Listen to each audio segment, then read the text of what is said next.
सबसे पहली बात, जन स्वराज बिहार में क्यों आया? उसका कारण तो बहुत सीधा साधा है, जिसको प्रशांत जी ने कई बार पब्लिकली अनाउंस किया है। 2021 में जब उन्होंने अपना पिछला फेज ख़त्म किया तो उनके दिमाग में यही था कि अब तक वो किसी और पार्टी को जीत दिलाते आए हैं। बिहार की जनता को किसी चुनाव में जिताने का मतलब है एक ऐसा सेटअप बनाया जाए जिसमें जनता की बातों का मान रखा जाए, जनता से ही लोगों को चुना जाए, जनता के ही लोगों को चुना जाए। और देश की राजनीति, जी हाँ, जब सवाल देश की राजनीति पर आता है तो भारत देश को लोकतंत्र देश माना जाता है। तो क्या जो देश की राजनीति है वो एक लोकतांत्रिक राजनीति होती है के साथ उतरी है? बिहारी की भूमि को क्यों चुना गया? और उपचुनाव में जो हार का सामना करना पड़ा है कि 2024 ही में फैसला हो जाए, तो 2025 के लिए क्या रणनीति तैयार की जा रही है जन स्वराज के द्वारा कि जन स्वराज अब पीछे हटते हुए नजर आ रही है, या एक जो कहावत है the comebacks are always greater than the setbacks, उसे साबित करेगी? सर नमस्कार, आपके दर्शकों को मेरी शुभकामनाएं। सबसे पहली बात, जन स्वराज बिहार में क्यों आया? उसका कारण तो बहुत सीधा साधा है, जिसको प्रशांत जी ने कई बार पब्लिकली अनाउंस किया है।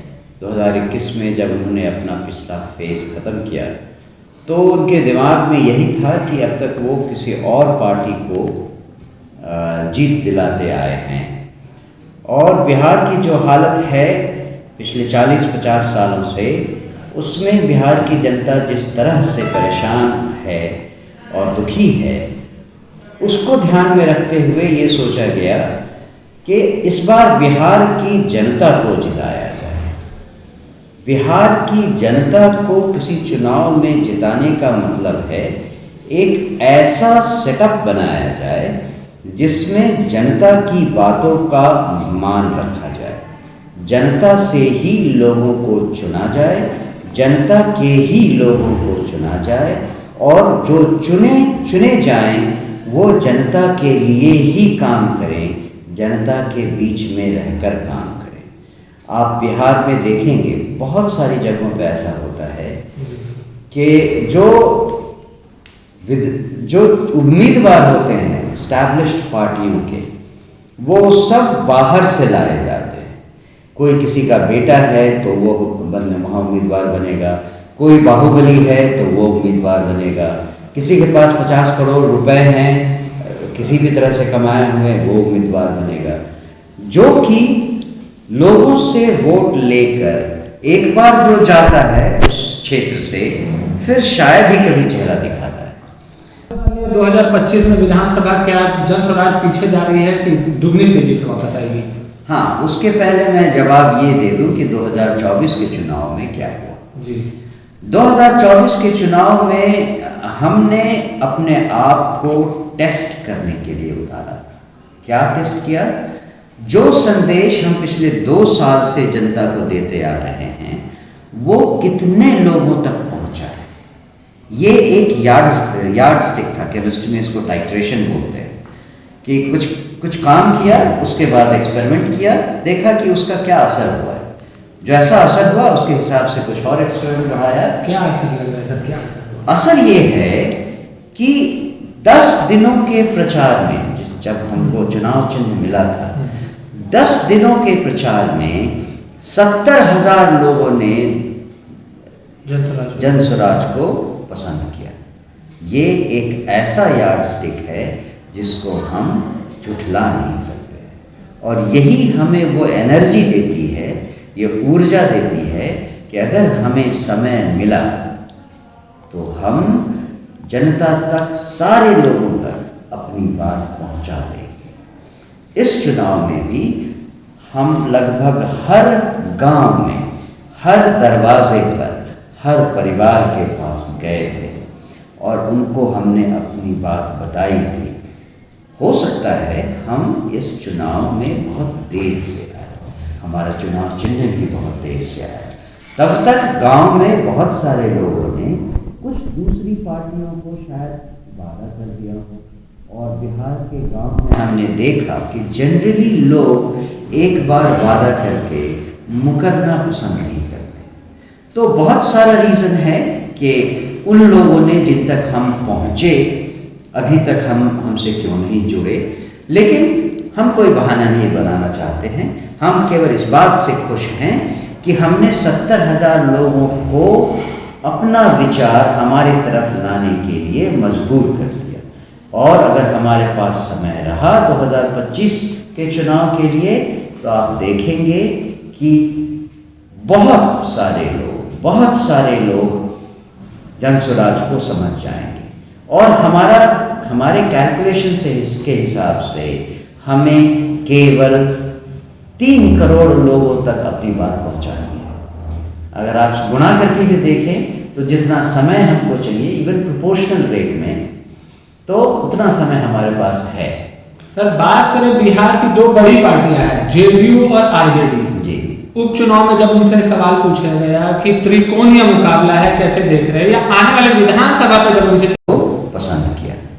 ये एक ऐसा यार्डस्टिक है जिसको हम झुठला नहीं सकते, और यही हमें वो एनर्जी देती है, ये ऊर्जा देती है कि अगर हमें समय मिला तो हम जनता तक, सारे लोगों तक अपनी बात पहुंचा देंगे। इस चुनाव में भी हम लगभग हर गांव में, हर दरवाजे पर, हर परिवार के पास गए थे और उनको हमने अपनी बात बताई थी।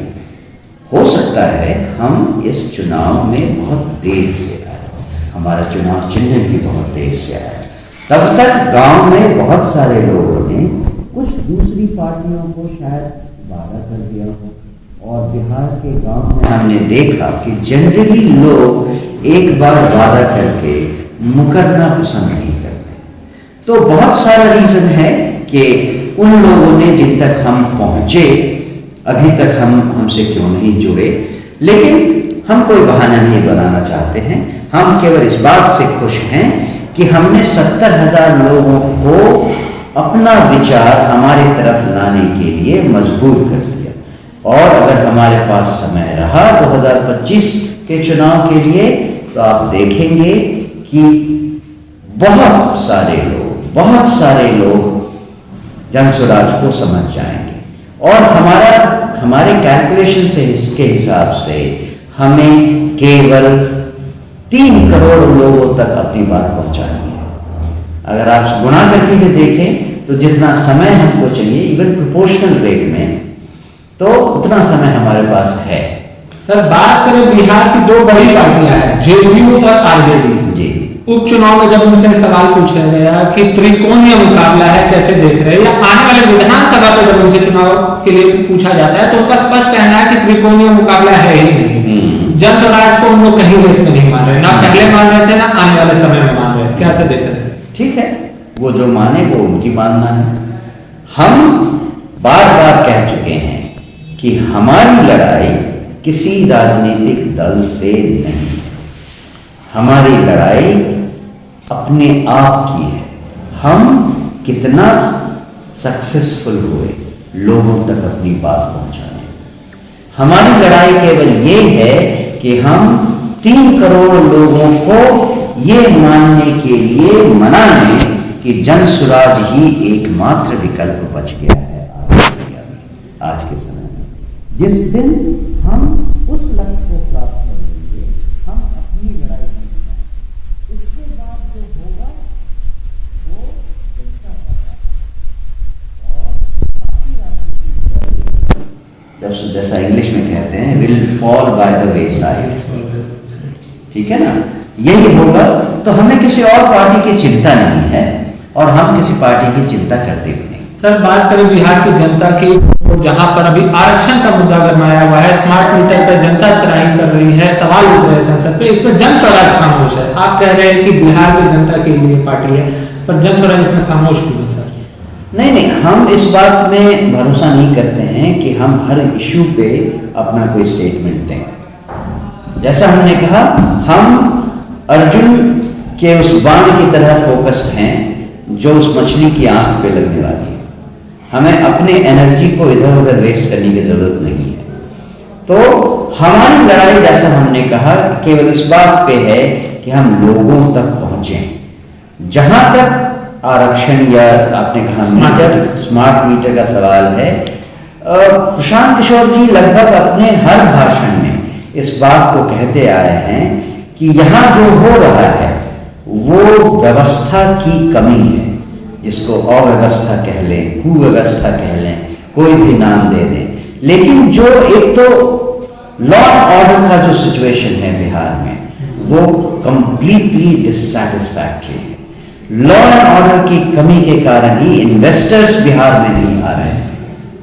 तो नीतीश जी क्या कह रहे हैं या कोई और पार्टी क्या कह रही है, वो तो सब आई वॉश है, वो जनता को धोखा देने की बात हो रही है। जो मेन मुद्दा है, आप लॉ एंड ऑर्डर कैसे ठीक करेंगे?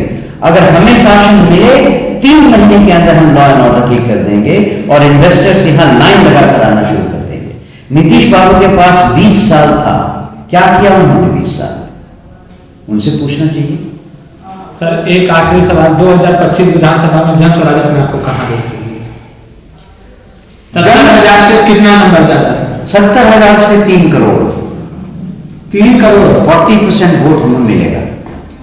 जी, बड़ी बात कही है यहाँ के जन स्वराज के अध्यक्ष ने, 70,000 से सीधा 3 करोड़। जी हाँ, जो मछली के आंख है, बिहार का जो दिल है, वहां पर चोट करने जा रही है जन स्वराज। कितना कामयाब होती है जन स्वराज, और जो वादे निकल करके आ रहे हैं, जनता उस पर कितना विश्वास जताती है, ये आने वाला वक्त बताएगा। तब तक के लिए जुड़े रहे हमारे साथ, देखते रहे आगाज एक्सप्रेस। धन्यवाद।